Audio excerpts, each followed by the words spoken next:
One of the largest DeFi trading analytical platforms, DEXTools has almost 150 different blockchains integrated. That means you could trade, do research, and do whatever you want over hundreds of different blockchains, trade millions of different tokens, and of course use all the tools across those blockchains. Do you think that there is any way in which you are actually influencing users to pay more attention to any specific tokens or tools? We will highlight, for example, tokens that are trending, chains that are trending, and that's the thing that users want. Like, we have something called hot pairs. So when you click a blockchain, if you want to trade on Ethereum, if you want to trade on Solana or Base, it'll show you the top 10 or the top 20 trending tokens. What's the risk of actually pushing this exposure before product maturity? That's a really great question, and I love to answer that. Hi, I'm Dr. Lorena Nessi for CCN, and today I'm joined by Wael Rajab, Director of DEXT Ventures. We will discuss perpetual trading in DeFi, how platforms shape market access, and the risks and structural limits behind on-chain derivatives. Hello, Wael. Thank you so much for joining us today at CCN. Hey, what's up, everybody? Well, first and foremost, thank you, CCN and Lorena, for having me on. It's my pleasure. I'm excited to be here. Yes, me too. So why don't we start from the very beginning and tell us a little bit about DEXTools? Of course, DEXTools, if you haven't heard of it, it is one of the largest DeFi trading analytical platforms. DEXTools has almost 150 different blockchains integrated. That means you could trade, do research, and do whatever you want over hundreds of different blockchains, trade millions of different tokens, and of course use all the tools across those blockchains. So DEXTools has over 10 million monthly traders on the platform, and I believe it's one of the staples in DeFi trading terminals. That is a thing, right? That is a lot. Yeah. It seems like a leading space in DeFi, and you are in a way showing many different projects or tools that get visibility through your platform. But how do you avoid this bias for people who are there trying to use any platform or tools and decide what to go for? How do you highlight or decide what to put there? Yeah, well, the best way to put it is we aggregate all the information from the blockchain and then show it in visually appealing ways. So traditionally, let's say if you wanted to make a trade or you found a token on chain, you would need to do the research, maybe look manually through the blockchain to parse that information. So what DEXTools is, it gives you all that information. It's done and ready. So it allows you to have an edge. It allows you to do research on that token to make sure that you're doing research before you invest your money, right? And the tools will be simple as like a graph, because traditionally, if you went to Uniswap or other like token swap dApps, you would just have the function, right? But traders want to see more information. You'd want to see the chart. You want to see maybe recent transactions, maybe the top holders. You want to use all these tools to decide what to purchase. So we give all of the tools to these traders, and whatever combination they want to use. Let's say they want to look at the top holders. Let's say they want to look at the chart. Maybe they're looking at volume, market cap, and using a combination. Everybody has their own strategy, right? But we give those tools to them.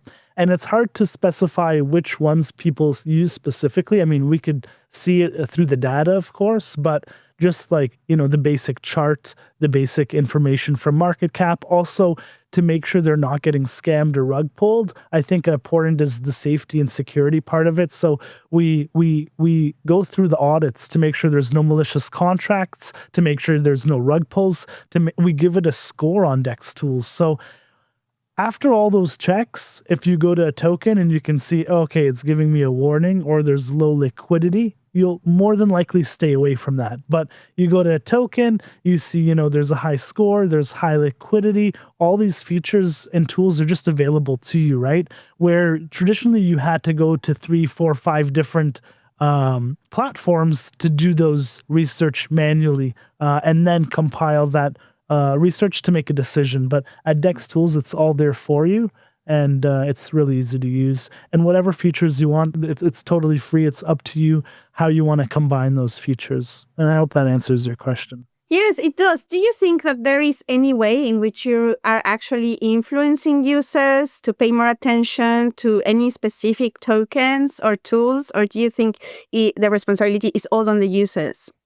Yeah, well, we don't influence per se on purchasing, but we will highlight, for example, tokens that are trending, chains that are trending. And that's the thing that users want. These are feedback that we hear and that we adapt to. So it's like, hey, like we have something called hot pairs. So when you click a blockchain, if you want to trade on Ethereum, if you want to trade on Solana or Base, it'll show you the top 10 or the top 20 trending tokens. So like I said, if instead of you going to do that research, going to different platforms, looking at the volumes, we give that all to you. So here's the top trending tokens. So in a sense, we'll showcase it, but we don't influence. We won't say, come and buy this token, or this token's going to do 100x. We're pretty much a neutral platform. We just offer the data. Okay, tell us about perpetual futures. They might be relatively simple. However, users are still sometimes prevented from accessing them or understanding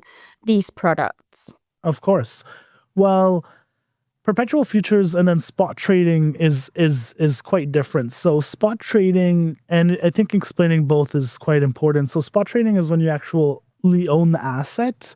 And with perps, you can speculate on an asset without actually having ownership. You could buy contracts, and then you can there's a few pros and cons in which we'll touch on. Pros are if you're hearing it all the time, not your keys, not your coins. So you might not want to store all your crypto on an exchange, on a DEX. With perps, you're able to use leverage as well. So you can efficiently use the capital that you have in a few ways. By one, not putting more capital than you should on an exchange, because you can balance that with a leverage. And then two, if you have a high conviction of market direction, you can take a higher position than you normally could. But it's a double-edged sword, because you don't want to get liquidated if you take high leverage positions and you're not experienced in markets. So we don't ever recommend people that are just starting to trade to use perps, right? And then on top of that, perps, and you said the access to it, traditionally access to traditional markets is limited. It's not trustless, it's not permissionless, it's not borderless. 70% of the world is unbanked.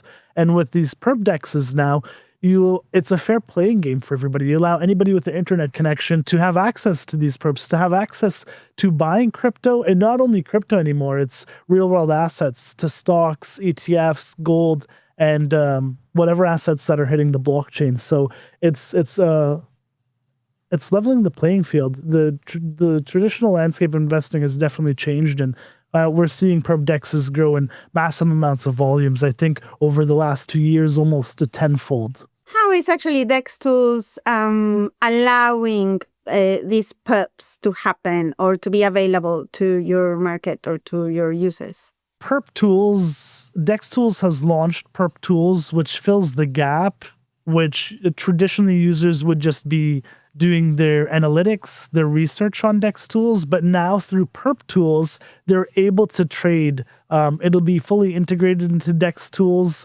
and they're able to fully, trade perps now. So instead, as I mentioned, which I think is a hurdle, which is having 3 or 4 or 5 or 6 tabs open, everything's just going to be in-house. So they can do the research, and then they can execute the trades, and then they can manage their positions. So PerpTools allows that to happen, and they have, of course, shipped the technology and executed the Perps platform, which more is coming to it, and right now it's actually in season 1, so this is the best time to actually check it out because it's still quite early, and we're going to be actually rolling out a tap game, a prediction market, and a few other things alongside the perps. And as I mentioned, just kind of build that full stack trading terminal that that DEXTools will be. Okay, so you're saying it's quite early, which suggests that it's probably not entirely mature, right? So what's the risk of actually pushing this exposure before product maturity? That's a really great question, and I love to answer that because, as I mentioned, this is a product launched by DEXTools, and I think a lot of products, let's say PerpDEX specifically, that's what PerpTools is, they struggle with user acquisition. You know, you have a perfect product, you can have the perfect recipe, but it won't be exposed to people unless you have great marketing, right? And that's something that's covered. We have the user distribution through DEXTools. So we just recently activated PerpTools. We just did the rollout of the platform. It's been almost just over 3 weeks. We are reaching close to 50,000 users. We have 20,000 AI agents that have been claimed. We have our AI trading agents launching next week. So especially with the sentiment of the market, we're seeing like, and I might be biased, but pretty successful metrics, right? Just from the users, the volumes, the claims, the feedback we're getting, and the point system that's kind of gamifying for users, and like they're able to do tasks and things. So we're seeing quite great success, especially very early on. So, and that's why I mentioned it is early. We're giving 1 million points per week. It's season 1, and that is when things are quiet. We haven't done many activations yet. And once we roll out the prediction markets, the tournaments, the AI trading agents, I think we'll explode in users. And once we're at hundreds of thousands of users, and DEXTools at 10 million, there's a huge spread, right? So 50,000 to millions, right? So I think it's still early for users to try the platform, play around. And in terms of risk, like if you're trading and taking positions, it wouldn't change anything to take those positions on a different platform, correct? And I'm not enticing people to just, 10, 20, 50, 100x leverage, but yeah, check out the platform if you'd like, of course. And what is your role? I mean, of course, it seems that you are a strong actor in the decentralized part of the landscape. But how would you argue that you are not removing gatekeepers or just replacing them? Now, in terms of gatekeepers, could you maybe I'm not understanding. In comparison to centralized exchanges or platforms that actually have certain control on what Of course. I think that we're not replacing, we're actually removing gatekeepers, right? And I think that's why I started out in crypto. It's the providing access and value to everybody for free. And I think that's what people deserve. It's been extremely limited. If you wanted to invest in traditional finance or IPOs, you need to be an accredited investor. You need to have a bank account, which 70% of the world's don't. And I can keep listing, the prerequisites or the struggles and, the hardships it takes to maybe invest in traditional finance. But with decentralization in DeFi, anybody with an internet access can do it. Also, you're not, it's borderless, right? So you don't need to do a KYC. You don't need to live in a certain specific part of the world, right? So right off the bat, it's equalized. Everybody has access to the same tools. Everybody has access to the same platforms. Everybody has access to the same markets, right? Where traditionally that's not the case. So I definitely think that these, and not just us specifically, but anybody building in DeFi and pushing decentralization is removing these hurdles, is removing these guards, and I think we're seeing more and more of it, and that's why it's becoming extremely popular. So don't you think that there are any cases, I mean, particularly in your system or in general, in which DeFi projects, but referring especially to yours, would be compromising on decentralization? I think I understand your question, where there would be times where I think decentralization would be compromised, maybe if there was some sort of hack or if there was a malicious actor where we'd have to shut down maybe withdrawals or deposits or something like that. And I think with a lot of decentralized applications, actually, there's a fine line between what's actually decentralized, and then, people argue that there should be a middle ground, right? And then I think users of retail don't even really actually care. And I think for us to really become decentralized, where there are no safeguards, there is no centralized governing body, there would need to be a lot of education, and there needs to be a lot of UI and UX change, because it's still quite difficult. There's a lot of users that still need a lot of help. And unfortunately, these platforms are subject to extreme, malicious actors. They are trying every day to get through, and of course, take the funds, sweep the wallets, do whatever they can do. And it is a threat, of course. And then you have taking care of users. And I think until there's more education, I think we're not as ready for that complete shift into decentralization, if that makes sense, right? Yes, I think I still think there are some safeguards that need to be put in place to, just in case, the worst thing possible happens.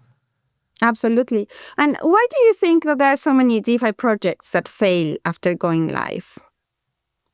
Is it because of it would be a mixture of things. Like I mentioned earlier, we work with DEXTools. There's a capital arm, DEXT Ventures. We've invested in 100 different projects, blockchains, whatever you can think of. And a lot of it comes down to, I think, execution and the strategy, go-to-market strategies. You could have the perfect product, but if you don't build that story, the perception, the hype, and get it in front of people, it's just going to sit idle. It's just going to be stagnant. Also, it comes, in my opinion, to the team as well, to the experience, the individuals on the team. I'm a big believer in investing in people. I also think, like I said, it's a mixture of things. The right timing. Is there a market fit for it? We see all the time that people are either late to the market or early to the market, right? So when we see a lot of hype, let's say around prediction markets, then you have teams building and chasing that hype. And they might be late to it, or it might be just redundant at that point where we've seen 50 or 100 of them. So I think that it's a combination of things, and it would come down to, the right timing, market fit. The partners is important. Having the right partners. I've seen the best projects execute on all fronts, build the best communities, build the best product, and then, raise millions of dollars, but they use the wrong partners in terms of maybe market makers, exchanges, having too many exchanges, their tokenomics need to be tweaked and things like that. So I think it's, which is hard to do, but it's having all the right pieces, partners, structure from the start. And some projects do pull it off, of course, but that's why many fail, and they don't have the longevity. They don't have a long-term vision. Maybe they think it's a quick get rich, scheme for them exactly. But that's not the case. And I think investors, especially the VCs we work with, are quite more cautious. They're optimistic, of course, but they're cautious. They're smarter. They're investing smarter. They're not just kind of spraying and praying and giving tickets or allocations as they used to years ago. With the development of AI and technology, surely there are many projects that seem to be early. So what is your best advice to those projects that are early into market right now? I think for projects that are early in building and still here, regardless of the sentiment, as a VC point of view, people that are building now aren't taking advantage of market hypes because the sentiment's quite bad. So it shows that, one, they're serious. Maybe they have a long, what I'm trying to say is maybe their burn rate is quite easy for them to manage. They have a long runway, right? And I think it's adapting to the market and just answering and hearing all the feedback from your community. If you don't have a community at this point, it's just adapting to the market. We're seeing a huge interest in AI right now. You see everybody is buying a Mac Mini and booting up Claude, right? So it's just staying relevant to the market. It's never giving up. And if you're building every day, regardless of what the market does, regardless of market crashes, regardless of all the no's you're going to hear, which you'll probably hear many, whether that's like partnerships, VCs, exchanges, you just need to keep building. The only way you'll lose is if you stop. And of course, the only way you lose is, if you quit. If you don't quit, you'll find new ways that didn't work, and you'll find ways that do work, and you just keep building. And I think what kills projects is not adapting. Because if you're, for example, building tools for an industry that's not getting volume anymore, let's say we saw Magic Eden, and I don't want to specify any specific names, shift from NFT services and just go directly to Solana analytics and a Solana marketplace, right? So, and it takes a lot to take that pivot, right? You need to take a step back, analyze, just cut the losses and move. So it's just adapt, never stop trying, and you have to give it your all. That's why I say we invest in people, and it's people that, have that grit and they'll do it whatever it takes. Absolutely. Do you think, and mentioning Magic Eden, for example, do you think the role of community is as important as it used to be in the early 2020 or so? Yeah, of course. Of course. I think the community at least is quite important on a foundational level. Like having a community, if you don't have any raving fans, like who's going to support it, right? Who's going to support all of the announcements? Who's going to support the token and the price and the buy pressure, right? It really depends. Who's going to support the product if they don't have a community? It really depends. Is it a technology? Is it a SaaS? Is it a gaming metaverse, right? But they definitely need a community for multiple reasons. Let's say a new project, for example, definitely needs a community. The metrics need to be there. The numbers need to be there. Let's say daily active users, monthly active users, transactions, volumes. These are all things VCs look at. Revenue. These are things that exchanges look at. If you don't have that like base, that foundation, you're not going to get far. You're not going to get that listing. You're not going to get that allocation from a VC unless those aren't the metrics or KPIs you're targeting, right? But you definitely need a community. You need to take care of your community. Any dates you give out, they need to be followed. I mean, anything you promise needs to be delivered, and and more than that, right? So they're your day ones. They support you. For example, people that are coming on PerpTools and that are going to be trading, we need to take care of them because they trust in the platform enough to trade on there instead of other DEXs, right? And it's like, how can we support them in any way? What are the tools they need? What are the features that they need? However it is, right? Do you think that's the role of humans, probably one of the main roles of humans, apart from becoming investors and so on like that, in comparison to AIs? I mean, I'm thinking about communities built by AIs or for AIs versus human communities. That's a great question.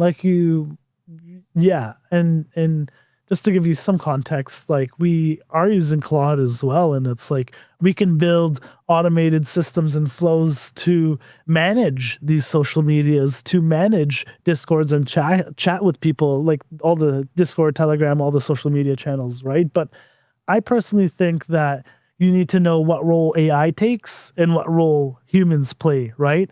And when it comes to interactions and just human interactions, I think it goes a long way, especially on the customer service and customer help side of things. Like, I'm not sure if yourself or anybody that's listening to this, if you need help, you don't want to talk to an AI, especially if it's not like responding to you the way you want. And it's just like, okay, I need help. And it's just giving the same prompt. And it's a human is just so much more immediate and it's so much more comforting. And especially like in crypto when you really need help. And maybe those seconds do matter. If you're stuck in a position, if you're you're getting hacked, right? You don't want to talk to an AI bot. And I think that's what separates maybe the experiences. And you'll remember like, oh, this exchange, they helped me. I talked to a real person. And then this exchange has the AI chat box. And that's more on the, I guess, B2C side of things. But if you're in a Discord, same thing. Like, yeah, okay, having AI manage a few things, automate a few things is cool. But the actual conversations, I want to be speaking to a person. Having an AI as an assistant, probably better than a person, right? Maybe some people will disagree. And if you can afford it, have a few AIs and then a person too, right? But they're definitely more efficient. I think you need to discover which roles are better suited for each.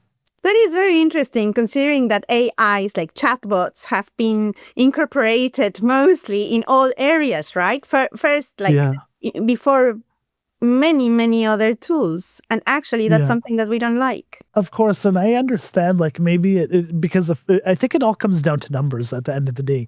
If they could reduce or save 80% of their time with a chatbot, it all just comes down to the numbers, right? Because they can stop all of the wasted calls or the inefficient calls and all the inefficient requests. And it comes down to numbers. And, the people like you and I are not fans of it, but it saves them money. Yeah. Well, we'll see. Thank you so much. Well, is there anything else you'd like to add? I think that's it. I mean, the market's always adapting. I think regardless of the price of Bitcoin or whatever other assets you're a fan of, we're still quite early. We all have a unique opportunity to be in this marketplace, and you should seize it. That's the last few words I'd like to share. Brilliant.